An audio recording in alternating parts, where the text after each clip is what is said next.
Muitos podem perguntar, mas o que é que tem a ver? Fator de potência não envolve apenas o reativo, no caso, a potência negativa, reativa, aparente, para calcular o fator de potência. O que é que tem a ver? Tensão, corrente. Então, é importante entender, porque a energia reativa, indutiva, ela tem justamente essa característica.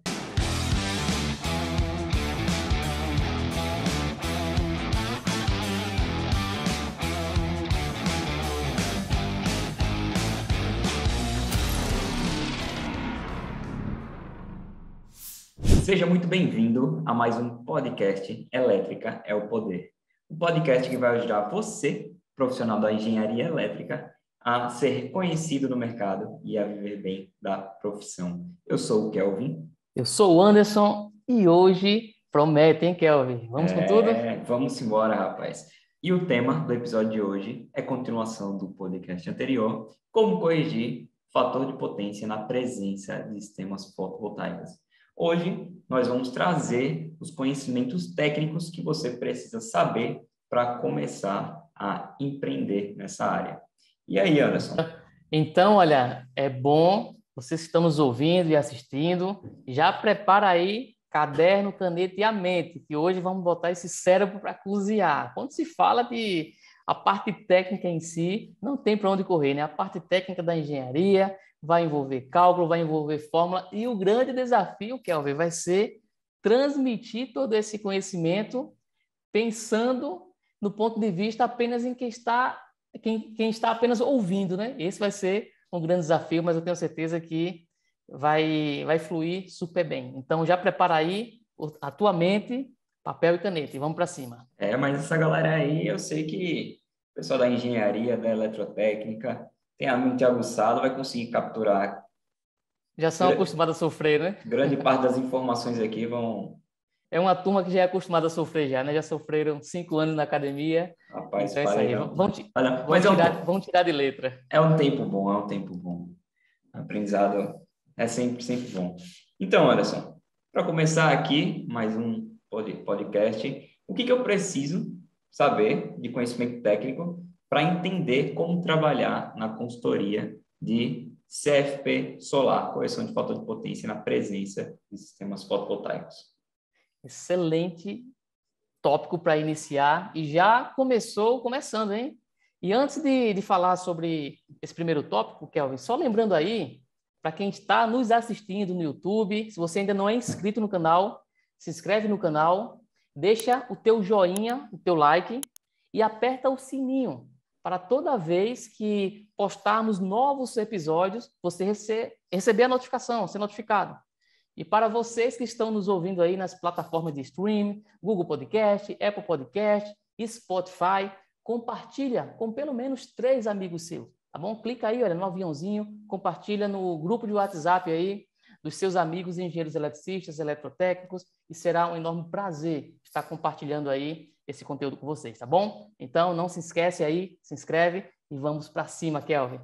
Então, Kelvin, o que eu preciso saber de conhecimento técnico para atender, né, no caso aí, olha, entender como eu posso trabalhar com consultorias para a correção do fator de potência em presença de sistemas fotovoltaicos. Então, um dos pontos iniciais é ter o domínio das noções básicas relacionadas à parte das grandezas elétricas. Eu preciso conhecer, no mínimo, aí as grandezas elétricas, tensão, corrente. Aí muitos podem perguntar, mas o que é que tem a ver? Fator de potência não envolve apenas o reativo, no caso, a potência negativa, reativa, aparente, para calcular o fator de potência. O que é que tem a ver? Tensão, corrente. Então, é importante entender, porque a energia reativa, indutiva, ela tem justamente essa característica em relação à questão de que a corrente ela é atrasada 90 graus em relação à tensão. Então, as noções básicas das grandezas elétricas é fundamental. Tensão, corrente, potência ativa, potência reativa, potência aparente, fator de potência, e aí entra nos parâmetros de energia, que são essas grandezas, porém, em um intervalo de tempo, né? Então, a energia ativa nada mais é do que a potência ativa em um dado espaço de tempo, em um intervalo de tempo. Então, aí vem a parte de consumo de energia ativo, consumo de energia reativa. Então, entender esses conceitos são fundamentais. E existem outros mais avançados relacionados à parte de distúrbios de energia, então, harmônicas, e aí será tema para uma próxima live aí a gente falar apenas sobre a qualidade de energia em sistemas fotovoltaicos, né? Quando possui banco de capacitor ou não. Mas vai ser temas para os próximos episódios. Só deixa o gostinho Então, aí no ar, né? só o gostinho no ar. Então, inicialmente a questão essa noção básica, né, das grandezas elétricas. E outro tópico aí no teu ponto de vista, Kelvin, que é fundamental, que o profissional, né, que vai trabalhar prestando esse tipo de consultoria, ele precisa ter o domínio, precisa entender. É a questão da medição em 4 quadrantes. Quando a gente faz o dimensionamento de um sistema fotovoltaico, a concessionária vai lá, depois que a gente fez o dimensionamento, aprovou o projeto, ela vai lá e instala um medidor, e esse medidor, ele é capaz de monitorar tanto a energia ativa quanto a energia reativa, no caso de consumidores do grupo A, para verificar se o fator de potência está indutivo ou capacitivo.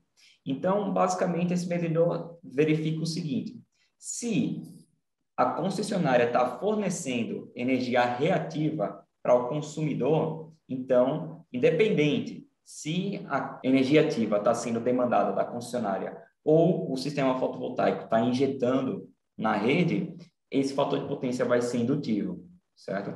Então, se a concessionária está fornecendo energia reativa indutiva, então o fator de potência vai ser indutivo.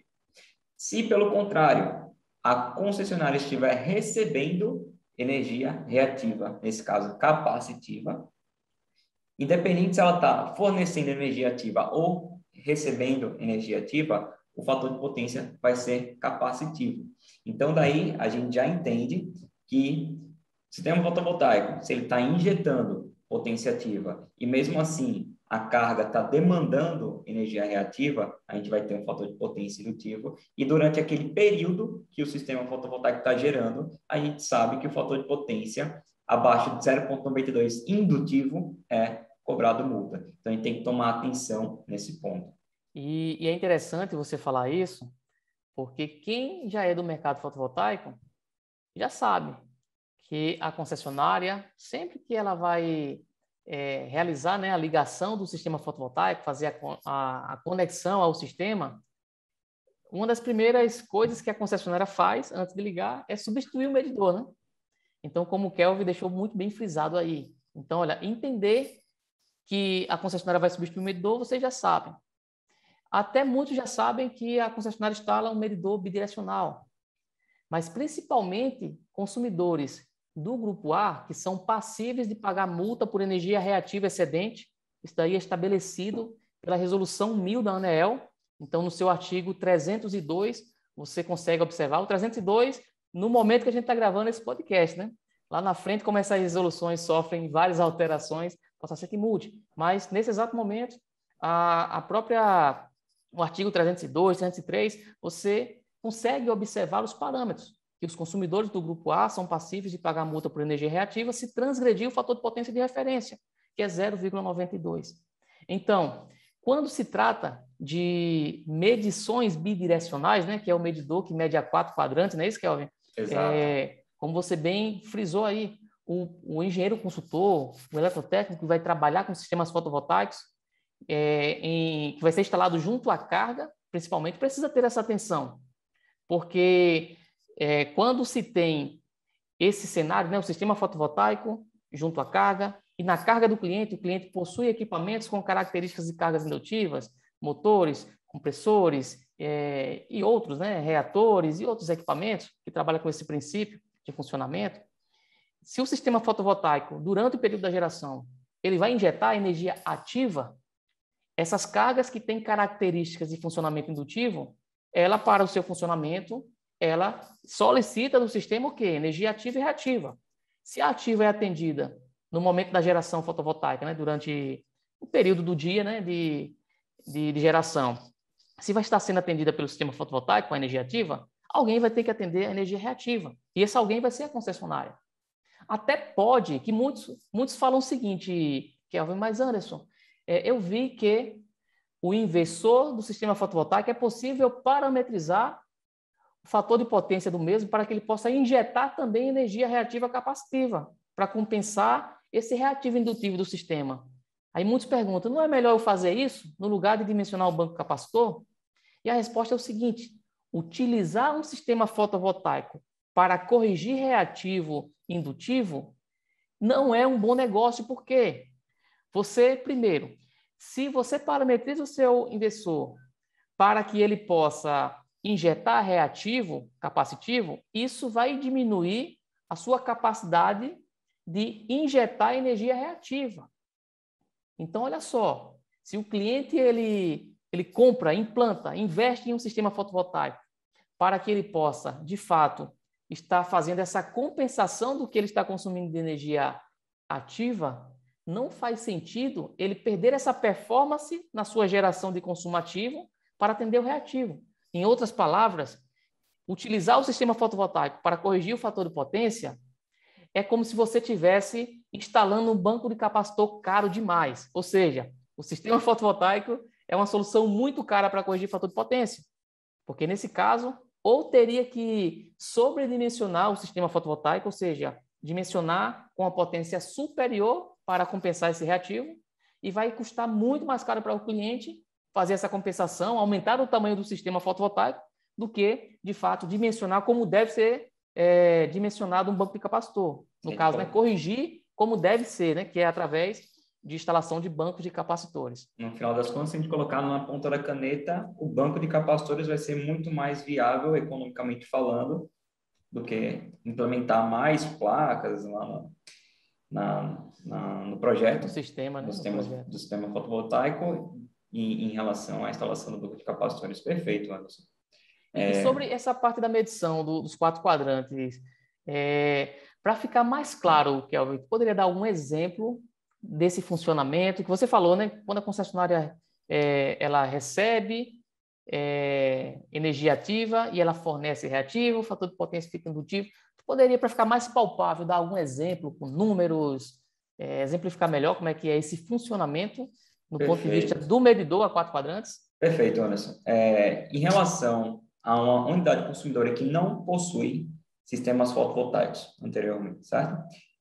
Vamos imaginar que em um determinado instante, lá durante 1 hora, ela consumiu 100 kWh de potência de energia ativa e de energia reativa 15 kVr/hora. Nesse cálculo que a gente vai fazer em relação ao fator de potência, ele vai estar em 0,99, ou seja, dentro dos critérios da resolução 1000 da ANEEL.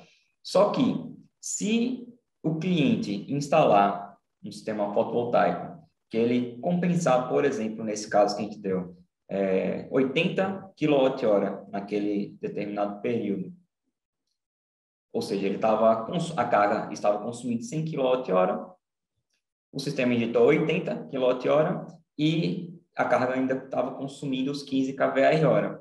Nesse caso, em que está sendo injetado, né, na unidade consumidora aqueles 80 kWh, o fator de potência vai cair para 0,8.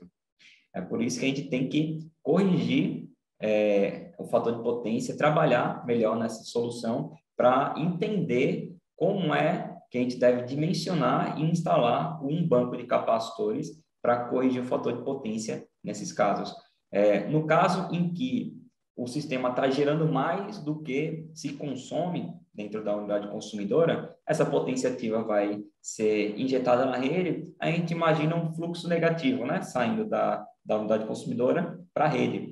Então, a gente imagina que, então, o fator de potência vai ficar negativo. O fator de potência negativo, a gente entende que é capacitivo.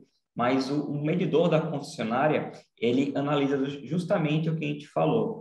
Em relação à energia reativa, está sendo demandada da concessionária para a unidade consumidora, então o fator de potência vai ser indutivo. Então, mesmo que a unidade consumidora esteja injetando potência ativa na rede, o medidor vai calcular o módulo daquele fator de potência.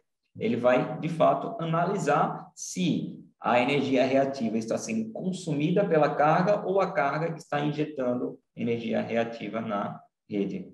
Por isso que a gente tem que tomar atenção nesses pontos. Perfeito. E nesse exemplo que você citou, olha só, a primeira situação, o cliente estava operando com um fator de potência 0,99, um fator de potência muito bom. O limite é 0,92, né? E olha só, implantou um sistema fotovoltaico, mesmo sem alteração no consumo da carga, a carga permaneceu consumindo foi 15 kVAR hora? Isso. 15 kVAR hora, só que aí a energia ativa da carga começou a ser atendida por, ou seja, dos 100 kWh, 80 foi o sistema fotovoltaico e apenas 20 kWh foi a concessionária. E aí o fator de potência junto ao medidor da concessionária caiu para 0,8. E aí o cliente já começa a pagar multa por energia reativa excedente. E o teu cliente que contratou o sistema fotovoltaico para economizar na fatura de energia, ele começa a ver cobranças que ele não via antes. E isso é tudo que um engenheiro eletricista que trabalha com soluções em sistemas fotovoltaicos não quer. Por quê? Se você está vendendo uma solução para reduzir a fatura de energia do teu cliente e vem elementos que está cobrando que antes não vinha, isso faz com que o cliente ele se sinta inseguro com você, com a tua empresa. Ele vai achar que, olha, você que foi o culpado por isso acontecer. E, de certa forma, foi o culpado mesmo, por não ter o conhecimento adequado para pensar e dimensionar corretamente um banco de capacitor para não deixar isso acontecer. Então, é importante demais o profissional ele entender como é que funciona a medição a 4 quadrantes para que ele possa ir para o próximo passo, que é corrigir. Não é isso, Kelvin? A gente entendeu como é que o medidor da concessionária enxerga. No podcast passado, a gente falou de alguns fundamentos teóricos, mas e aí, Kelvin? Como é que faz para resolver esse negócio? A gente já entendeu como é que o medidor ele enxerga dentro dos 4 quadrantes. A gente entendeu o impacto que um sistema fotovoltaico ele tem quando ele é instalado junto à carga de um consumidor do grupo A. Ele pode fazer com que o cliente tenha prejuízo financeiro por pagamento de multa de energia reativa excedente. Mas e aí? Como é que a gente resolve esse problema? Isso daí que a galera quer saber e que vamos falar agora, né, Kelvin? Exatamente. Então, basicamente, existem duas formas assertivas da gente fazer esse dimensionamento que o consultor pode implementar durante a entrega da sua solução, e uma delas é instalando-se 2 analisadores de energia, um para analisar o comportamento das cargas, né, instaladas ali, provavelmente no QGBT, para analisar como um todo o comportamento das cargas em relação à potência ativa, potência reativa, fator de potência, os níveis de tensão também, de corrente, é importante ter esses dados, e outro, obtendo os dados de geração lá do inversor, ou seja, na saída do inversor do nosso sistema fotovoltaico. O que acontece? Quando a gente tem 2 analisadores instalados, a gente possui os padrões, né, as unidades no mesmo padrão. Se a gente instalou o analisador e ele dá potência instantânea, tanto ativa quanto reativa quanto aparente, então nos 2 analisadores a gente vai ter os mesmos dados, fica melhor de se trabalhar. A gente tem que ter só atenção de quando instalar e parametrizar o primeiro analisador, o outro não tenha um horário muito distante, porque a gente vai ter informações ali descasadas. Em um momento a carga está consumindo, vamos imaginar, em determinado horário, a carga está consumindo, o analisador está analisando ali aquele comportamento daquela carga, e depois de 5 minutos que você vai lá e bota o analisador do sistema fotovoltaico para começar a registrar, você vai ter 5 minutos de diferença entre um e outro, então os dados não vão estar tão precisos. Então, tem que analisar esse ponto. Então, 2 analisadores, um analisando a carga e o outro o sistema fotovoltaico. Outra forma seria instalar um analisador só na carga, né? Prevendo aí, Anderson, não tenho 2 analisadores, como é que eu vou fazer? E agora? Eu tenho um aqui, mas 2 analisadores, que eu vou ter que alugar um, vou ter que pedir um amigo emprestado, vou ter que comprar outro, não tem condições. Outra forma de você realizar, se você possui analisador, é instalar ele analisando as cargas e com os dados de geração que a gente pode obter do inversor de frequência do sistema fotovoltaico, a gente pegar essas 2 informações, observar os horários, se estão casados, né, dessas informações, e atentar o seguinte: Os inversores, eles disponibilizam as informações de geração em potência, em energia ativa que ele está fornecendo, ou ativa ou reativa, mas a gente viu que reativa não é um bom negócio para o cliente estar instalando sistema fotovoltaico para compensar. Mas em relação à energia ativa, a gente sabe que ela é em quilowatt-hora. Já o analisador, tem analisadores que fornecem as informações em potência instantânea. Então, se esse for o caso, nós temos que converter essa potência instantânea aqui para energia, para poder comparar com os dados do inversor de frequência. Alguns registradores ou analisadores, eles também fornecem os dados em energia ativa e reativa. Então, aí, ali a gente já consegue casar. A gente tem que ter essa atenção quando for dimensionar. Se o analisador entregar com potência instantânea, então a gente tem que converter, integralizar ali de hora em hora, se os dados do inversor for de hora em hora também, para poder fazer esse dimensionamento. As informações precisam estar casadas, né? Esse casamento. A gente aprende isso na academia, né? Que não adianta você querer fazer cálculo de fator de potência, tendo energia e a potência só. Você precisa ter as mesmas unidades para obter o cálculo correto, não é isso, Anderson? Perfeito, perfeito. Anderson, mas em relação ao sistema, aqui a gente deu uma solução para o sistema já instalado, né? 2 analisadores, um analisador e os dados do inversor. Mas no caso de uma unidade consumidora, de um integrador fotovoltaico, de um consultor que quer vender uma solução completa, já quer analisar tanto o sistema fotovoltaico, a implementação lá, dimensionar o sistema, quanto entregar o banco de capacitores e vender uma consultoria também de qualidade de energia para agregar isso tudo. Como é que pode ser feito esse dimensionamento com o sistema ainda não instalado? Existem 2 formas, né, de fazer. A primeira é utilizando os dados extraídos de analisadores ou registradores de energia, onde essas informações vai trazer a clareza do real perfil e comportamento de consumo do cliente, enfim, da carga, né? E em relação à questão, os dados do sistema fotovoltaico, aí o projetista, ele precisa ter o conhecimento não apenas de dimensionar o sistema, mas conhecimento em relação da previsão do estudo de produção daquele sistema fotovoltaico. E aí, eu vou deixar a cereja do bolo para vocês aí, tá bom? Então, existe um site, vamos estar colocando aí, olha, na descrição desse vídeo, que é o globalsolaratlas.info. Então, você digita aí, olha, globalsolaratlas.info, e nele é possível você estar informando a localização geográfica de onde vai ser instalado o sistema fotovoltaico, e você informa o tipo do sistema fotovoltaico, se é de telhado, se é de solo, se é de unidade residencial, comercial. Você informa algumas características, você vai informar a potência do sistema fotovoltaico, e aí ele vai te entregar o perfil, o estudo de produção de hora em hora. Por quê? Não adianta apenas ter uma projeção do estudo de produção total, de quanto o sistema vai gerar em quilowatt-hora no mês, e não adianta pegar também apenas a informação do que o sistema vai gerar no dia completo.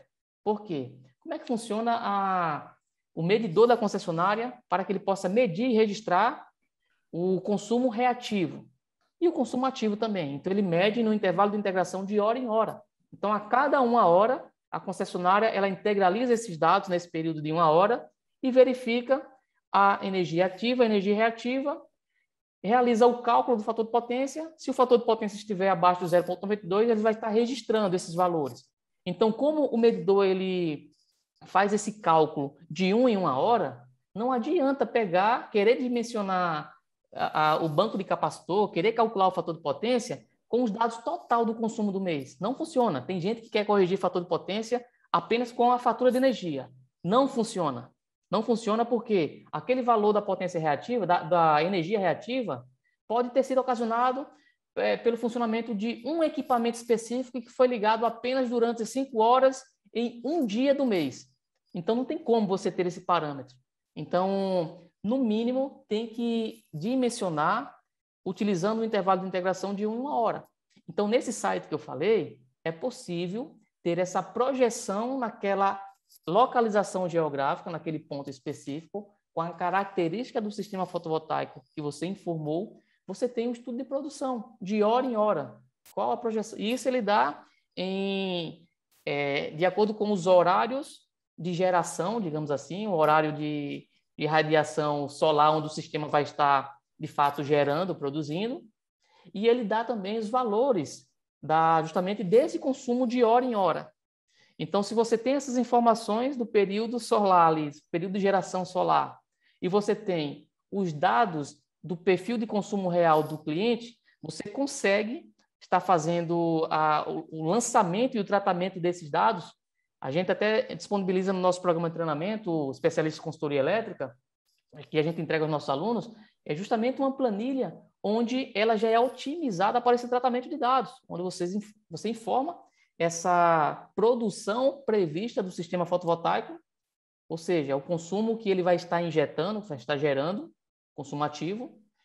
No outro lado, uma outra coluna, vai ser informado todos os valores que foi coletado, por exemplo, com os dados do analisador de energia, para que você possa ter a real projeção do fator de potência, para aí sim corrigir o banco de capacitor adequado, levando em consideração essa particularidade da energia gerada, né, pelo sistema fotovoltaico, a energia injetada. Então, essa é uma forma que geralmente você utiliza quando você vai implantar ainda o sistema fotovoltaico. E eu recomendo realizar os dois procedimentos, tanto esse procedimento em fase de projeto, já para ter essa base, mas depois que o sistema foi instalado e conectado, fazer a validação, fazendo a verificação que o Kelvin falou anteriormente, analisando mesmo depois do sistema implantado. Então, essa é a primeira forma, Kelvin. Analisador de energia, mais os dados de produção do sistema fotovoltaico. Eu citei esse exemplo desse site, né? O Global Solar Atlas. Só que existe, principalmente vocês que já são, se você já atua no mercado fotovoltaico, existe software específico que te entrega também esse estudo de produção de forma detalhada, talvez até mais detalhada do que esse site. Esse site ele é gratuito, só que existe programas, sistemas, softwares para elaboração de projeto e estudo de produção na área de projetos de sistemas fotovoltaicos, que ele já vai ter nativo essa função. Ou seja, você vai precisar justamente dessa projeção de dados, desse perfil de consumo de hora em hora nos dias, para que você possa estar fazendo essa projeção para verificar a capacidade máxima do banco de capacitor, capacidade mínima, para que você possa, de fato, estar equalizando aí os estágios que o banco de capacitor ele precisa ter, né? Então, essa é a primeira forma. Segunda forma é a seguinte, Kelvin.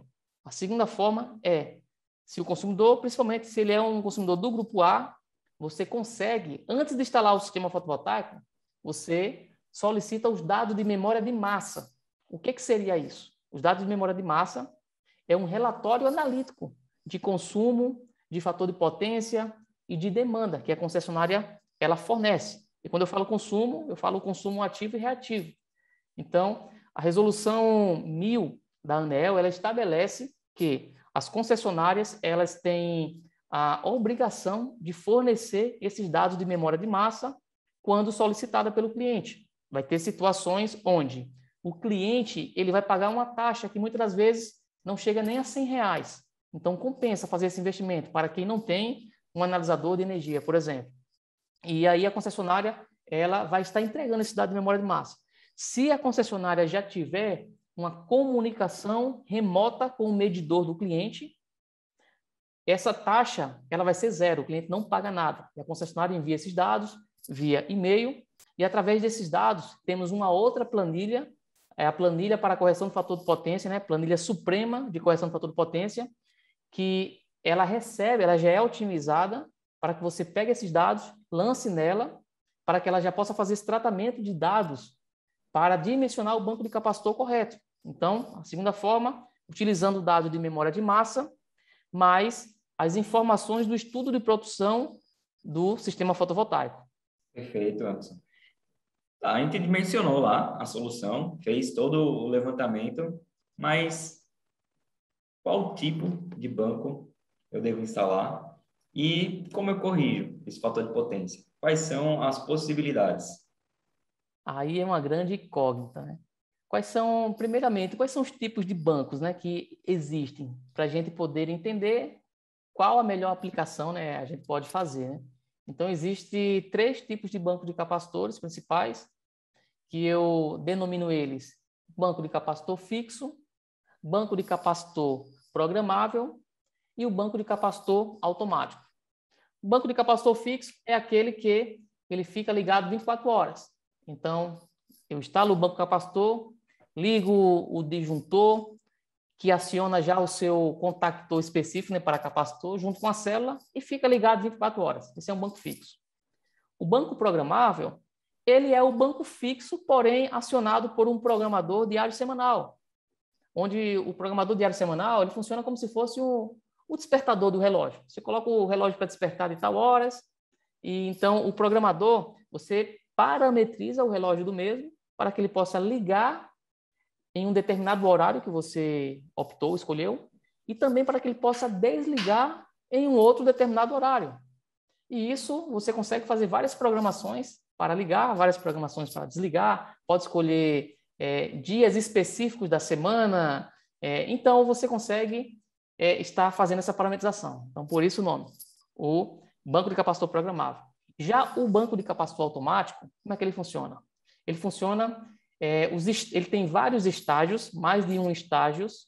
O que seriam os estágios do banco capacitor? É a quantidade de células capacitivas e do conjunto de acionamento das mesmas, que são os contactores específicos para capacitor. Então, vamos supor que um banco automático com 6 estágios. Então, ele tem 6 capacitores, que a potência de cada célula capacitiva dessa vai ser dimensionada de acordo com o projeto do dimensionamento de banco capacitor. Então, por exemplo, pode ser 6 células de 10 kVAR, pode ser 2 células de 5 kVAR, mais 4 células de 15 kVAR. Enfim, a potência vai ser dimensionada conforme o projeto. Só que aí, o que acontece? Esses estágios, cada célula capacitiva trifásica desse banco de capacitor automático, elas são acionadas por um equipamento chamado controlador de fator de potência. Então, esse controlador de fator de potência é quem envia o sinal para alimentar o contactor, que é o dispositivo que faz o acionamento e desacionamento dessa célula capacitiva trifásica. E esse controlador de fator de potência, além dele fazer essa função de ligar e desligar os estágios, ele enxerga o que está acontecendo, por exemplo, no QGBT, no quadro geral de baixa tensão. Por quê? Esse equipamento, controlador de fator de potência, ele recebe o sinal de tensão do QGBT e também ele é instalado em conjunto com T6, transformadores de corrente, ou seja, ele vai enxergar também a corrente que está circulando ali naqueles barramentos, por exemplo, daquele quadro. Então, com base nessas informações, o controlador de fator de potência, ele calcula, né, ele vai ter lá na sua memória interna, né, ele vai estar calculando em relação à questão da energia ativa, energia reativa, fator de potência, todas as grandezas elétricas.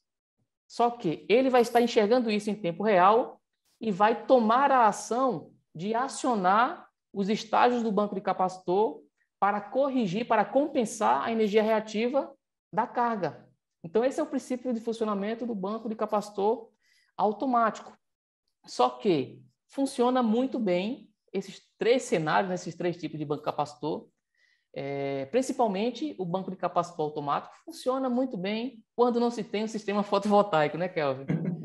Quando você coloca o sistema fotovoltaico, que hora a corrente vai estar fluindo da concessionária para a carga, só que vai ter hora que o sistema fotovoltaico vai estar injetando, né, energia ativa no sistema. Então, vai ter hora que o controlador de fator de potência ele iria enxergar o quê? Ele iria enxergar, tem hora que a corrente está no sentido do sistema fotovoltaico em direção à fonte, à rede da concessionária, que é quando o sistema estiver gerando uma capacidade maior do que o que a carga está consumindo, né? Ou seja, quando o sistema tem uma potência maior de geração do que de consumo das cargas, esse residual, essa potência excedente, ela é injetada na rede da concessionária. Então, tem hora que a corrente está indo para a direita, tem hora que está indo para a esquerda, tem hora que, enfim, aquela loucura.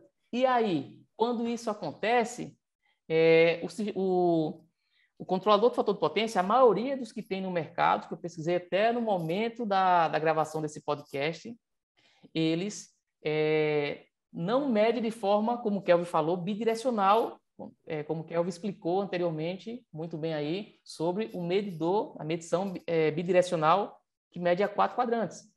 Então, a maioria dos controladores de fator de potência, ele vai estar enxergando ali, tá certo? A corrente que está circulando ali, ele vai pegar essa referência através do TC, só que quando a corrente estiver circulando no sentido reverso, por exemplo, se eu tenho o TC de medição e eu instalo em um ponto no meu QGBT, que ele fique antes do ponto que eu instalei o sistema fotovoltaico no barramento do quadro geral de baixa tensão, né?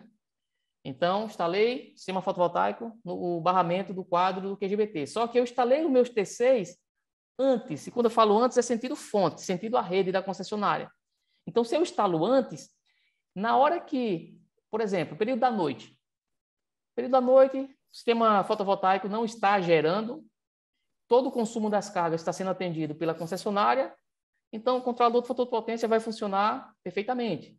Mas no momento que tiver a interferência, que vai ter momento que o sistema fotovoltaico vai estar injetando energia ativa, e principalmente nos momentos que estiver injetando uma energia ativa maior do que a consumida pelas cargas, vai injetar uma corrente no sentido reverso, e aí o TC vai enxergar essa corrente no sentido oposto, devido à própria polaridade em si, do sentido da corrente, né?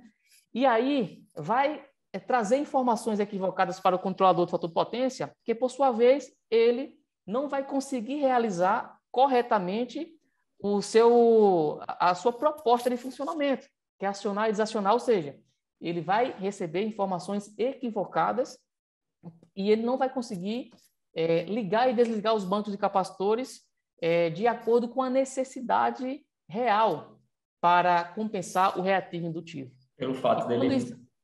E quando isso acontece é um problema, né, Kelvin?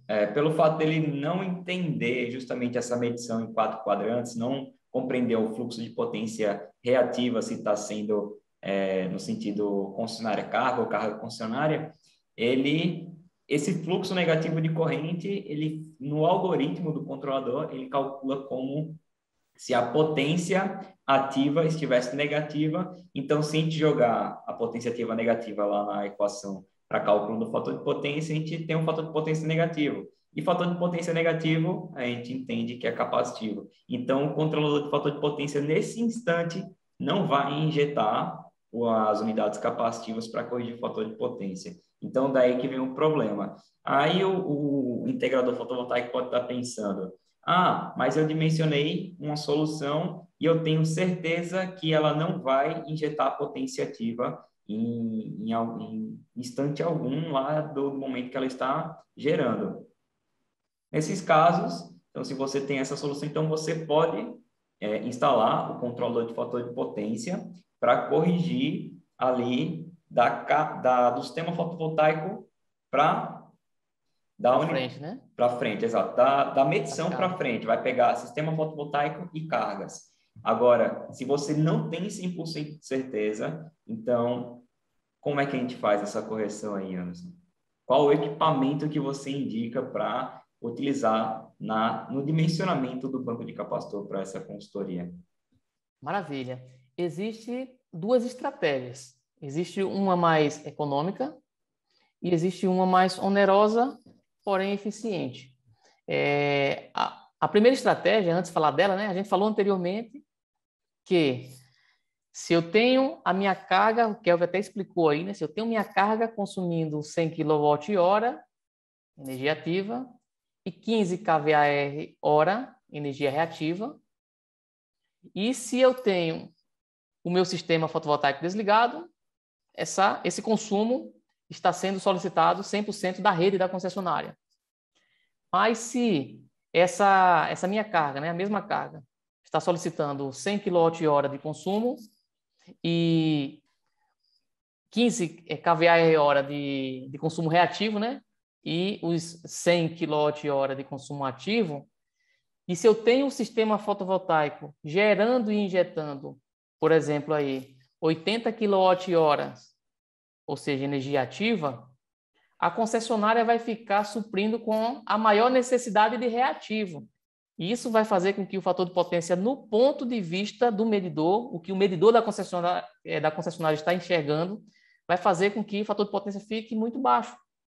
Então, olha só, o banco de capacitor que foi dimensionado, vamos supor que dimensionamos um banco de capacitor automático para atender a carga. Está corrigindo ali no barramento do QGBT, está fazendo a correção para 0,99, por exemplo, fator de potência.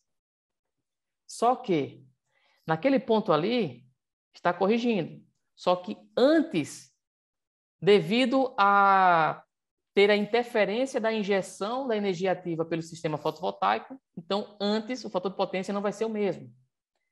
Então, de duas umas. A primeira é o seguinte, dependendo desse valor, o que pode ser feito, Kelvin? Uma solução barata, que dependendo da potência que vai se injetar, alguns momentos o fator de potência até pode ficar capacitivo, mas se o sistema do cliente está dimensionado corretamente e dependendo dessa potência da célula capacitiva trifásica, dependendo dessa potência, pode ser feito isso sem prejudicar o sistema.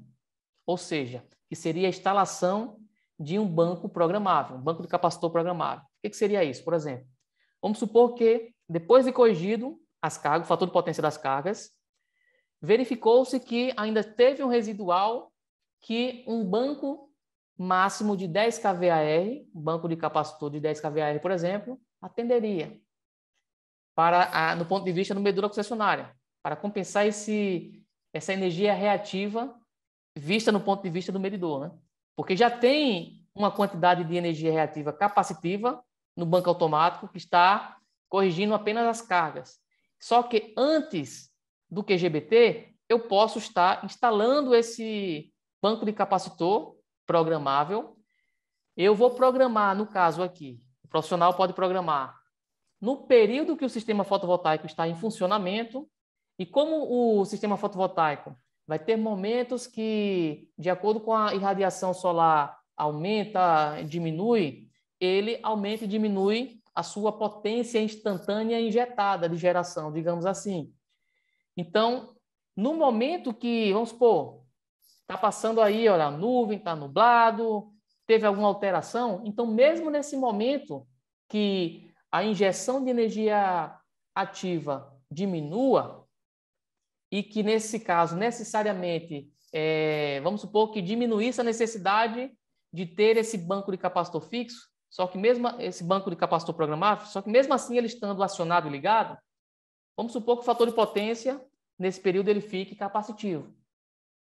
Então, se essa célula capacitiva, a potência dela, ela não é suficiente, vamos supor que ela não seja o suficiente para gerar sobretensão no sistema elétrico, não teria problema. Sabe por quê?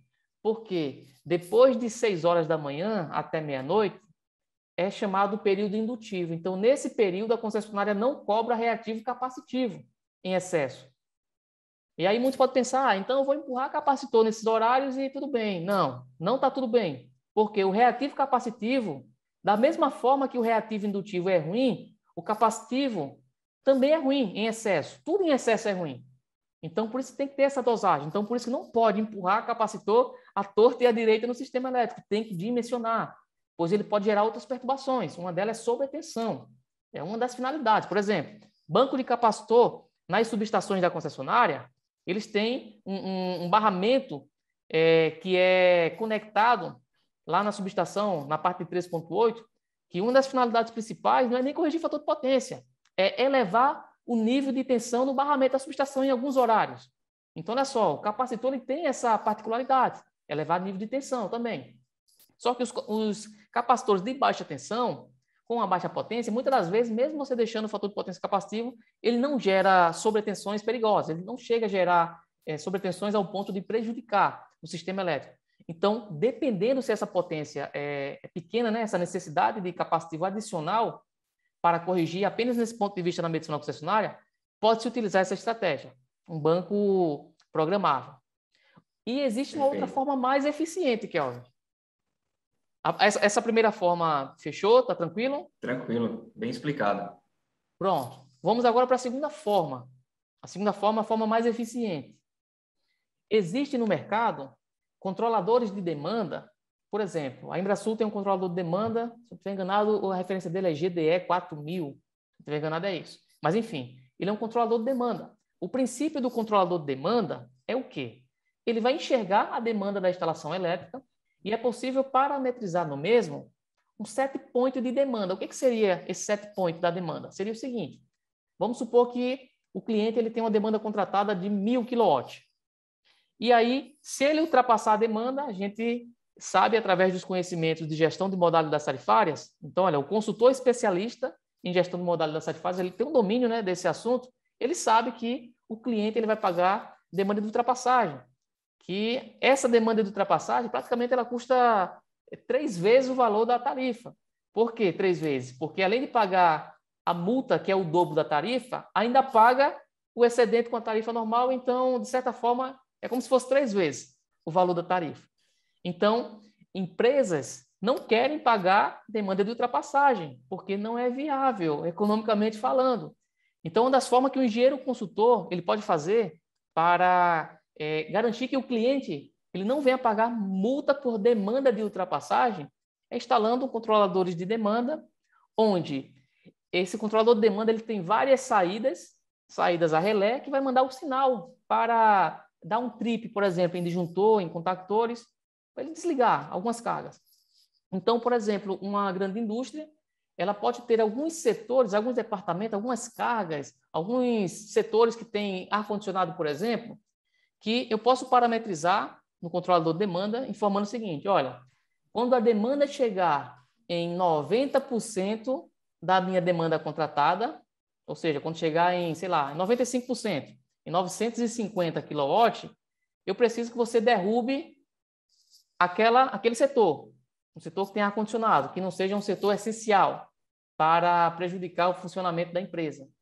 Então, eu preciso que você desligue aquela bomba, que é uma bomba de grande porte, que alimenta a caixa d'água, que se desligar ela por algum período, não vai secar a caixa d'água. Então, o controlador de demanda é possível tomar essas ações. Só que alguns controladores de demanda que existem no mercado, ele exerce a função também de controle de fator de potência. Sabia disso, Kelvin? Isso é interessante. Sabia não, o homem é bom, viu? Então, olha só, o controlador de demanda, o homem é bom. Ele também exerce essa função de controle de fator de potência. Só que aí talvez você esteja pensando o seguinte, mas Anderson, você não falou que o banco de capacitor automático, ele não já possui um controlador de fator de potência? E qual a diferença desse controlador de demanda para o controlador de fator de potência? Então, existem controladores de demandas específicos que a comunicação dele é o seguinte, ao invés de instalar T6 na TC tipo janela, TC tipo barra, no barramento do QGBT, existem alguns controladores de demanda que eles se comunicam via cabo óptico, entrada óptica, diretamente com o medidor da concessionária. E aí o que acontece é que a concessionária espelha nele tudo o que ele está enxergando. Então, olha só, nesse ponto, o controlador de demanda ele começa a enxergar os dados de forma bidirecional, de formas a 4 quadrantes, porque ele está coletando e enxergando o que o medidor da concessionária está mostrando. Então, nesse caso, eu posso estar utilizando um controlador de demanda que tenha comunicação via cabo óptico direto com o medidor da concessionária e utilizar esse controlador de demanda para que ele possa fazer controle de fator de potência. Aí sim, no medidor da concessionária, eu vou estar enxergando o reativo necessário de fato, independente se o sistema fotovoltaico está injetando parte do seu consumo na rede, porque, como a gente viu, a medição a 4 quadrantes. No segundo quadrante, ele vai estar medindo ali a energia ativa recebida e vai estar medindo a energia reativa injetada. Então, olha só, ele vai realizar a equação e vai calcular o fator de potência real que o medidor está enxergando. E se o controlador está recebendo, ou seja, essas informações espelhadas do medidor, ele consegue ter o valor real que ele precisa, de fato, calcular e injetar de capacitivo para compensar o reativo indutivo. Então, olha só, é uma outra forma eficiente para controlar o fator de potência. E aí muitos podem pensar o seguinte, então dessa forma eu vou fazer o controle do fator de potência apenas no medidor da concessionária. Eu posso fazer dessa forma? Até pode. Só que a gente falou, acho que foi no podcast passado, que o dimensionamento de banco de capacitor para corrigir fator de potência não serve apenas para eliminar a multa, a cobrança de multa pela energia reativa excedente.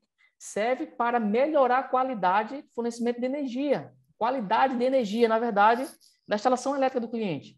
Então, olha só, qual o melhor ponto para corrigir o fator de potência? Kelvin, no caso seria junto à carga, seria em cada motor. Perfeito. Então, quanto mais eu distancio das cargas para instalar o meu banco de capacitor, eu corrijo naquele ponto, voltando o sentido fonte. Mas daquele ponto que foi instalado até chegar na carga, continua circulando uma corrente reativa indutiva. Isso, no ponto de vista de qualidade de energia, não é interessante. Vai sobrecarregar condutores. Dependendo do carregamento do condutor, essa sobrecarga vai gerar queda de tensão. E mesmo que não gere queda de tensão, se eu tenho corrente circulando em um cabo, eu vou ter perdas por efeito Joule. Por menor que sejam as perdas, mas, enfim, o cliente vai ter perdas de energia. Então, olha só, quanto mais próximo da carga, melhor. Então, muitas das vezes é viável instalar próximo de alguns centros de distribuição ou até mesmo no QGBT do cliente. E se o QGBT estiver muito distante do medidor da concessionária, aí sim instala um outro controlador de demanda ali próximo ao medidor da concessionária para que ele possa corrigir de forma automática esse residual capacitivo para que o cliente não venha pagar multa por energia reativa.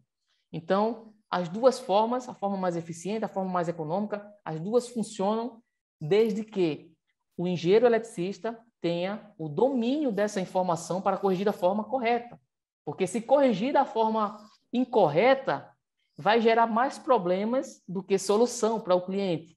E isso porque eu não entrei ainda, Kelvin, na parte de quais são as implicações que os distúrbios de energia relacionados a correntes harmônicas na instalação elétrica do cliente pode ser atenuadas, pode elevar os problemas quando você instala bancos de capacitores em presença de sistemas com harmônicos. Então, olha só, o negócio agora ficou complicado. Instalação de banco de capacitor em presença de sistema fotovoltaico e em presença de distorções harmônicas. Aí vai ser tema de um outro podcast aí pesado, hein, cara? Mas ter essa consciência, né, da necessidade de desenvolver esse conhecimento é fundamental para entregar a melhor solução para o cliente. O assunto aí de harmônicas é bom, é bom.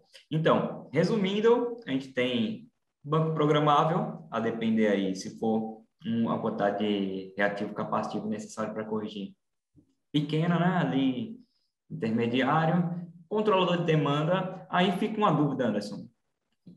Controlador de fator de potência, tem que analisar aí, ver se ele tem essa característica de medir nos 4 quadrantes. Controlador de demanda tem por essa característica de ter o cabo óptico, né? Mas e a diferença de valores entre um e outro? Será que compensa? Acho que o pessoal deve estar se perguntando em relação a isso.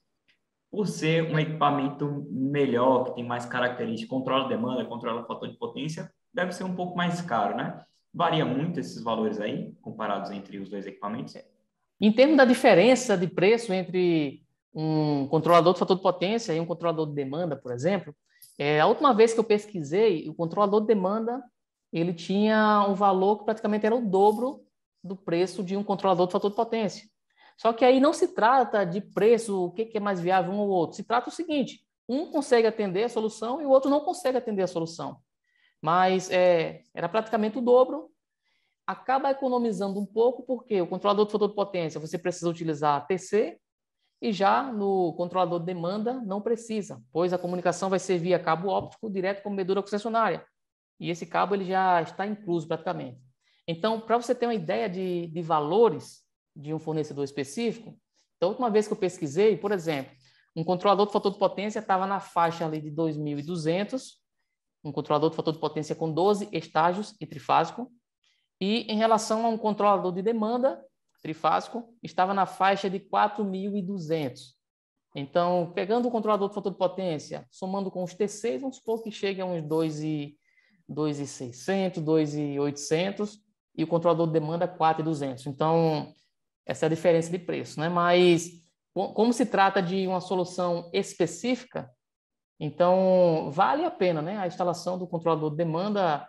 Possa ser que tenha outros fabricantes com preços mais em conta no mercado, mas é mais para se ter uma base de valores, né, também. Importante. Então, pensando assim, para deixar aqui esclarecido para os nossos ouvintes e o pessoal que está assistindo aqui no YouTube, quais são os potenciais clientes para realizar essa consultoria de CFP solar? Muito bom. Agora falou minha língua, viu? Porque não adianta de nada. A gente falou muita coisa técnica, conceitos. A parte 1 da live, a gente tratou até sobre a lei de Lenz, enfim, todos os princípios em relação à questão da energia reativa, cargas indutivas. Na live 2 a gente falou de conteúdo técnico, de como corrigir, de como fazer, mas a gente não consegue fazer nada disso se Se a não gente vender, não vender. tem que vender. E para vender é importante, ou seja, para não gastar energias desnecessárias na prospecção, é importante entender quem é o meu potencial cliente. Quais são os clientes que são passíveis e que têm potencial, né, para contratar essa solução? Então, olha só, todos os consumidores do grupo A que venham a implantar um sistema fotovoltaico, seja ele de mini ou de micro geração, é um cliente, um grande cliente potencial para se aplicar esse tipo de solução, essa consultoria. Então, enfim, o céu é o limite. Pensa aí, qual o tipo de cliente? Se ele é do grupo A, vai instalar um sistema fotovoltaico, e se esse sistema fotovoltaico vai ser instalado junto à carga, ele é potencial cliente, seja indústrias, e aí tem alguns clientes que são mais acentuados, clientes que possuem cargas indutivas. Então, indústrias que possuem muitos motores, serralharias que possuem muitos motores, por exemplo, até mesmo escola, que possui muitos ar-condicionados, compressores, enfim, são equipamentos que geram energia reativa. E aí vem indústria de quê? De sorvetes, que tem ali suas freezers, indústria alimentícia, que vai ter suas câmaras de resfriados, de congelados, supermercados, que vai ter várias cargas, né, de refrigeração, cargas relacionadas a ilhas de congelados, de resfriados, de motores, ventiladores, computadores, enfim, o céu é o limite. Todo consumidor que tem uma subestação e que venha a implantar o sistema fotovoltaico, eles são potenciais clientes, potenciais com P maiúsculo, para você vender essa solução. E o interessante, Kelvin, é que eles são potenciais clientes não apenas para você vender a solução da consultoria, mas principalmente para você utilizar a consultoria para agregar valor, elevar o nível da escala de consciência do cliente para que você possa ter uma precificação valorizada e o cliente não queira baixar o teu preço, porque senão você vai ter que entrar na guerra de preço com o teu concorrente desleal. E se você entra nessa guerra de preço, você já começa perdendo. No médio e longo prazo, você vai esmagar a tua margem de lucro e você pode quebrar a tua empresa. Então, não entra nessa. Então, a consultoria serve para isso também, para elevar a escala de consciência, para potencializar a venda do próprio sistema fotovoltaico. Foi o que aconteceu, inclusive, com um aluno nosso, com o Felipe. Eu fiz até uma live com ele.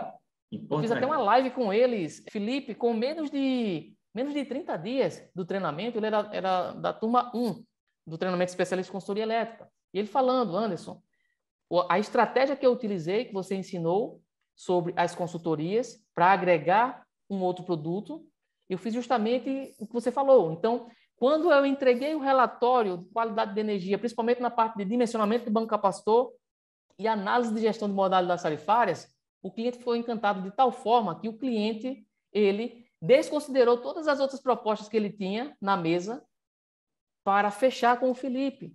E olha que era um sistema, acho que era de 114 kW-pico, que ele vendeu na faixa de 500 mil reais, 500 e poucos mil reais.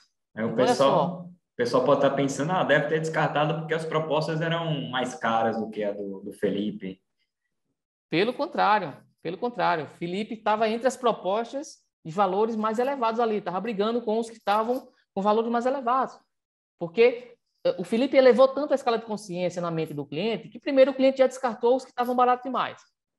E aí, quando ele foi para o critério de qualificação técnica, que analisou os relatórios que o Felipe tinha entregado, ou seja, o Felipe não entregou só uma proposta, olha, o sistema custa R$500 mil. Não, o Felipe, ele utilizou a estratégia, ou seja, ele não vendeu a consultoria, ele falou, não, eu estou disposto a empatar os custos da consultoria, cobrou um valor irrisório lá, já conseguiu corrigir o fator de potência do cliente.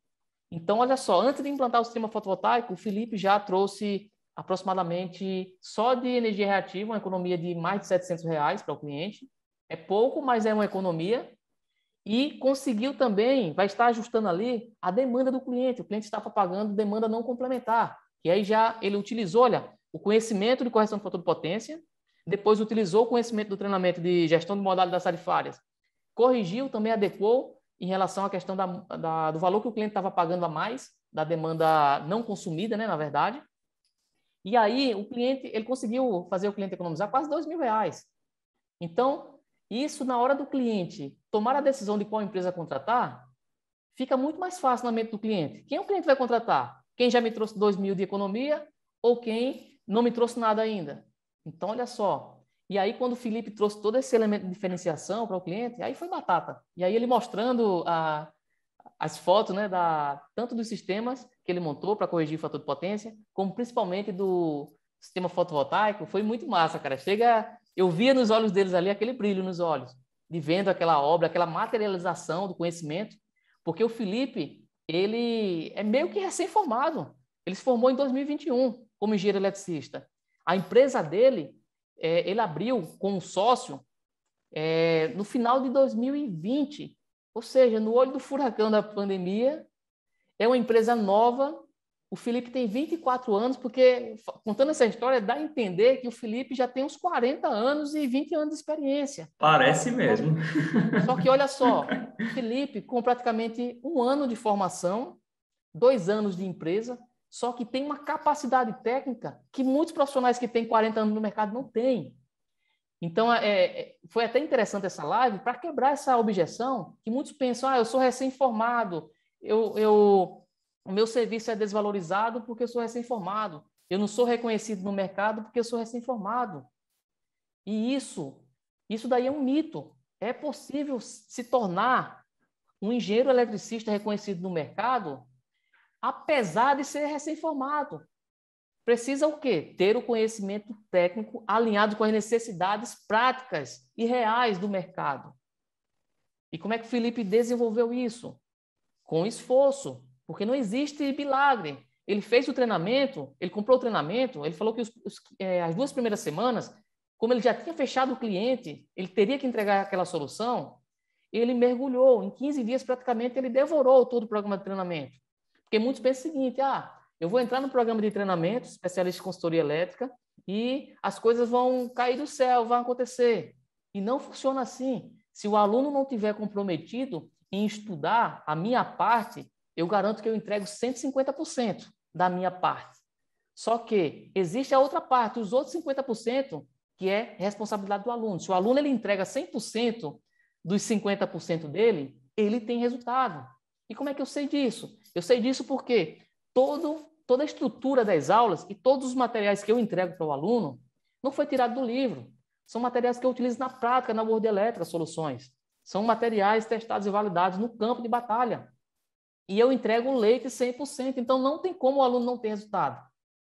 E como prova disso, as dezenas de alunos que a gente tem aí, gerando muitos resultados, tanto conectando as consultorias para vender um outro produto, né, vender subestação, no caso do David, no caso do Felipe para vender sistema fotovoltaico, no caso do Cássio, que ele venceu a concorrência dele, o preço da proposta dele para vender o sistema fotovoltaico era 15 mil mais caro do que o concorrente mais caro dele, que tinha outras propostas lá, que dá uma diferença de 18 mil. Mas, enfim, uma diferença de 15 mil entre as propostas e o cliente fechou com ele. Por quê? A consultoria traz isso, traz a segurança, traz ali a especificidade, a clareza do que vai ser, de fato, entregue, né? E isso é muito interessante, porque não se trata apenas do benefício financeiro de vender a consultoria, mas, além desse benefício, o profissional ele tem o benefício de utilizar a consultoria para agregar valor para ele vender uma outra solução.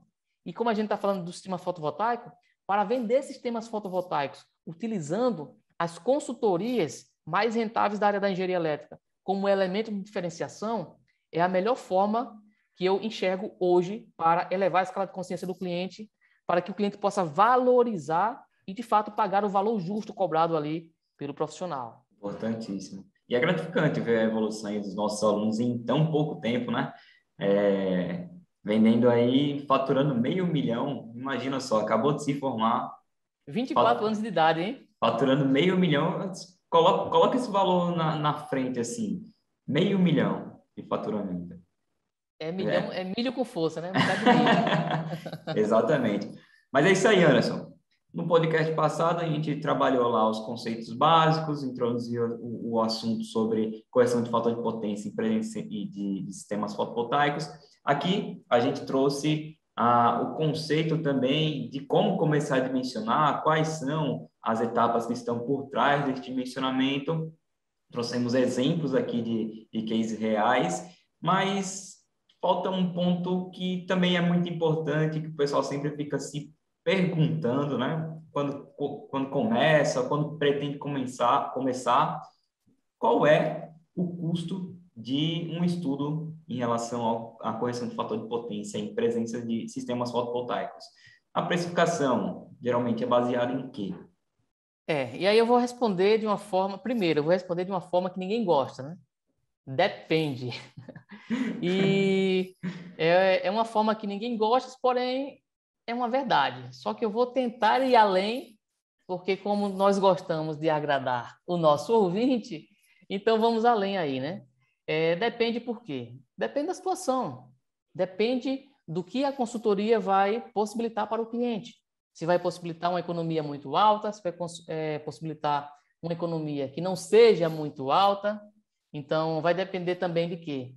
Do tipo da solução, porque vai ter soluções que é possível o cliente ter uma economia financeira muito alta, eliminando a multa, né, pelo pagamento da energia reativa excedente, e o custo da implantação de um banco capacitor baixo, pode ter essa característica.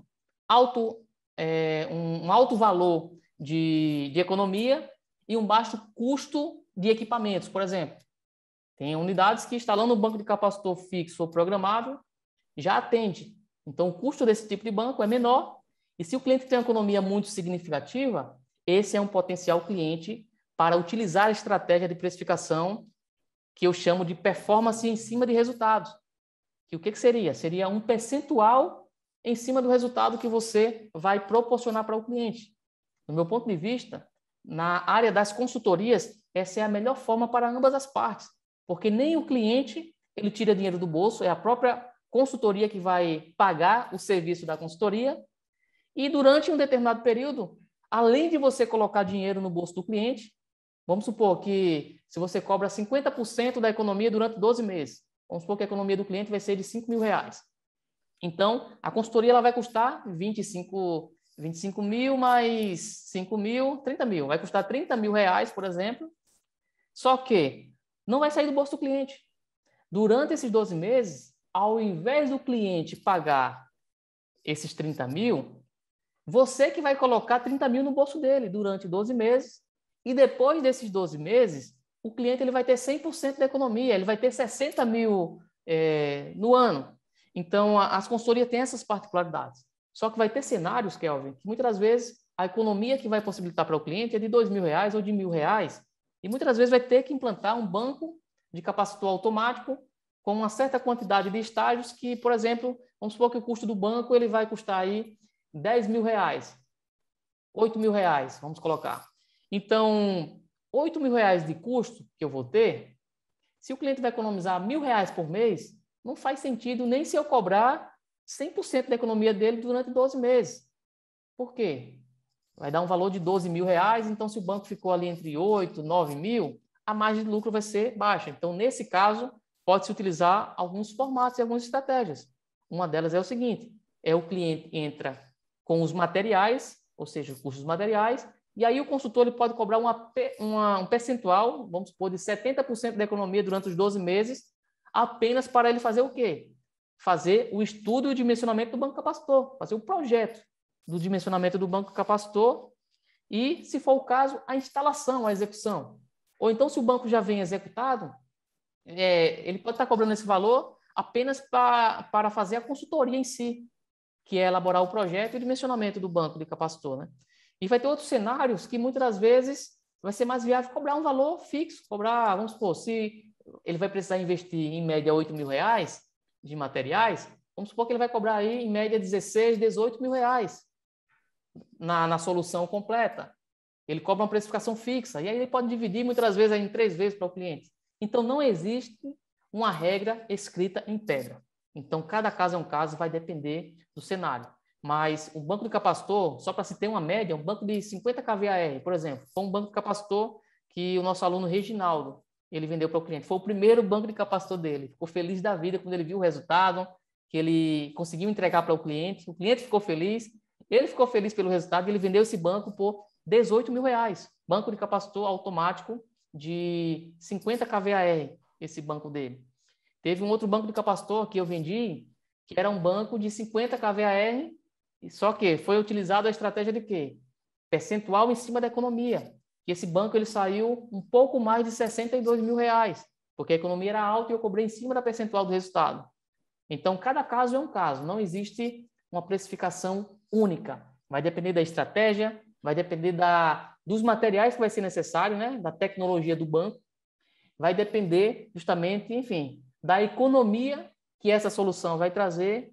Então, cada caso é um caso. Mas para se ter um parâmetro de precificação e não ficar só naquela, né, depende. Eu quis trazer um pouco de exemplos para que vocês possam entender essa dinâmica. Mas, geralmente, banco capacitor, soluções de banco capacitor, acima de 12 mil, é de 12 mil para cima. E aí, o teto vai depender de quanto da necessidade do investimento dos materiais e em relação também à economia que o cliente estará recebendo. Perfeito. Aí tem os casos também de agregar valor em outras consultorias, né? GMT, qualidade de energia elétrica, e aí os valores são daí para cima, não é isso, Anderson? Então, Maravilha. Queria agradecer a vocês aí que acompanharam mais um podcast nosso. Para você que está assistindo no YouTube, deixa seu like, nos segue aí, ativa o sininho também para receber as notificações dos novos vídeos que nós estamos postando aí para vocês. Quem escuta nas plataformas de streaming, continue nos acompanhando, porque com certeza os assuntos abordados aqui vão elevar cada vez mais tanto o grau de conhecimento que vocês vão adquirir, quanto a elevação das possibilidades de agregar valor nas suas consultorias para aumentar o grau de consciência dos seus clientes. Então, Show de Anderson, bola. uma mensagem aí para a galera que acompanhou a gente até aqui. A mensagem é o seguinte, se pudesse dar só uma sacada, correção de fator de potência é o poder. Então, não negligencie esse conhecimento. É isso aí, pessoal. Um forte abraço e lembre-se, elétrica é o poder. Valeu! Tamo juntos?